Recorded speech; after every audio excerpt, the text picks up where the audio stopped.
கடந்த 5 வருஷத்துல நம்முடைய தலைவர் நம்முடைய முதலமைச்சர் அவர்கள் சொன்னதை செஞ்சு கொடுத்திருக்கிறோம். உதாரணத்திற்கு நம்முடைய முதலமைச்சர் அவர்கள் முதலமைச்சரா பொறுப்பேற்ற உடனே போட்ட முதல் கையெழுத்து என்ன கையெழுத்து? மகளிருக்கு கட்டணமில்லா பேருந்து திட்டம். பயன்படுத்துறீங்களாமா? இன்னைக்கு ஒவ்வொரு மகளிரும் மாசம் 900 ரூபாய் வரைக்கும் சேமிக்கிறாங்க. மகளிருக்கு கட்டணமில்லா பேருந்து திட்டம். அதே மாதிரி அரசு பள்ளியில் படிக்கக்கூடிய குழந்தைங்க காலைல பசியோடு இருக்கக்கூடாதுன்னு முதலமைச்சர் காலை உணவு திட்டம்.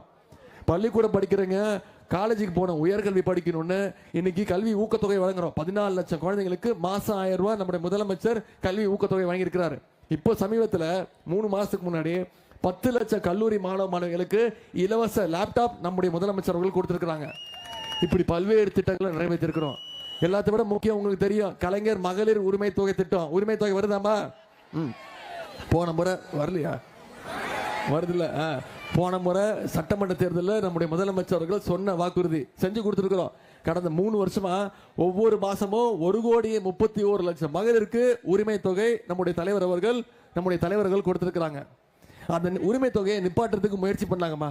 மகளிர் உரிமை தொகையை தேர்தல் வருது, தேர்தலை காரணம் காட்டி 3 மாசத்துக்கு நிப்பாட்டுறதுக்கு அதிமுகவும் பாஜகவும் நீதிமன்றத்துக்கு போனாங்க.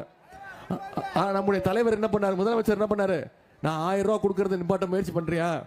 நான் 5000 ரூபாய் கொடுக்குறேன் நிப்பாட்டி பாருன்னு சொல்லி கொடுத்தாரா இல்லையா? பிப்ரவரி மாசம், மார்ச் மாசம், ஏப்ரல் மாசம் 3 மாசத்துக்கு சேர்த்து 3000, கோடைக்கால சிறப்பு நிதி 2000ன்னு 5000 ரூபாய் நம்முடைய முதலமைச்சர் அவர்கள் எல்லா மகளிருடைய பேங்க் அக்கௌண்ட்டுக்கு அனுப்பிச்சாரு. முதலமைச்சர் காலையில 6 மணிக்கு பேங்க் அக்கௌண்ட்ல பணத்தை போட்டாரு. மகளிர் என்ன பண்ணீங்க? 9 மணிக்கெல்லாம் பணத்தை எடுத்துட்டீங்க.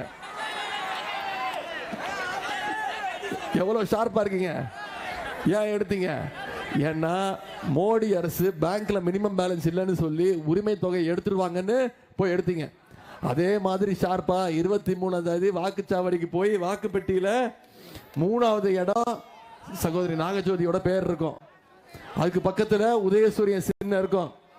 அதுல போய் வாக்களிச்சு அதிகமான வாக்கு வித்தியாசத்துல வாக்குப்பெட்டியில 3வது இடம். வாக்கு எண்ணிக்கை 4ஆம் தேதி முதல் இடத்துக்கு வரணும். வந்துருமா? இப்படி பல்வேறு திட்டங்களை செஞ்சு கொடுத்துருக்கிறோம். இப்போ வாக்குறுதி கொடுத்திருக்கிறார் முதலமைச்சர். என்ன வாக்குறுதி? மீண்டும் ஆட்சி அமைஞ்சோன்னே மகளிர் உரிமை தொகை 1000 ரூபாய் இல்ல, அதை உயர்த்தி 2000 ரூபாய் தரேன்னு முதலமைச்சர் வாக்குறுதி கொடுத்திருக்கிறாரு. முதலமைச்சர் காலை உணவு திட்டம் 5ஆம் வகுப்பு வரைக்கும் இல்ல 8ஆம் வகுப்பு வரைக்கும் விரிவுபடுத்தப்படும் சொல்லியிருக்கிறோம். கல்வி ஊக்கத்தொகை 1000 ரூபாய் இல்ல 1500 ரூபாய் உயர்த்தப்படும் சொல்லியிருக்கிறோம். மகளிர் உரிமை தொகை 2000 ரூபாய். அதே மாதிரி இல்லத்தரசி கூப்பன். ஆட்சி அமைஞ்சோன்னே ஒவ்வொரு மகளிருடைய கைகள்லையும் நம்முடைய முதலமைச்சர் அவர்கள் 8000 ரூபாய் நம்முடைய முதலமைச்சர் அவர்கள் மகளிருடைய கைகளில் ஒப்படைச்சிருவோம். மகளிர் அவங்களே முடிவெடுத்துக்கலாம். வீட்டுக்கு என்ன பொருட்கள் தேவை, என்ன மின்சாதன பொருட்கள் தேவைங்கிறத அவங்களே முடிவு பண்ணி வாங்கிக்கலான்னு முதலமைச்சர் வாக்குறுதி கொடுத்துருக்காங்க.